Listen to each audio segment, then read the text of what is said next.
এ কী রে বাবা, প্লেনটা তো দেখছি আমার দিকেই ছুটে আসছে। পালাও পালাও পালাও! আ আ আমার পেছনটা পুরো লাল করে দিয়ে চলে গেল। বিড়ালটাকে তো মজা দেখাতেই হবে। ও দিন দিন অনেকবার বেড়ে চলেছে, ওকে শায়েস্তা করতেই হবে। এইবারে কুকুরটা ধরে ওকে একটু শায়েস্তা করে দিক। সবার পিছনে লাগা। ঠিক হয়েছে, এইবারে দেখো আমি তোমার কী করি। তুমি অনেক ডিস্টার্ব করেছো। হ্যাঁ, তোমার পায়ের ওপর দিয়ে গাড়ি নিয়ে চলে গেলাম, দেখেছো? তুমি আমার তখন ঘষে দিয়েছো, তাই আমি তোমাকে এখন চষে দিলাম। ঠিক আছে, তুমি আমার পিছনে করছো, কোনো ব্যাপার না। আমি ঘুরিয়ে চলে যাবো, কিন্তু তুমি পড়ে যাবে সিঁড়ি থেকে।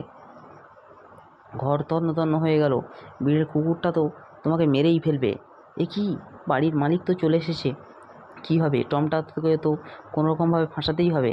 কি, তুমি আমার হাতে কাটে দিয়েছেন? না, কিন্তু উনি কারোর কথা শুনবে না, দুজনকে মেরে বার করে দিল। কি, আমি টমের গাড়ি ঢুকে যাচ্ছি তো।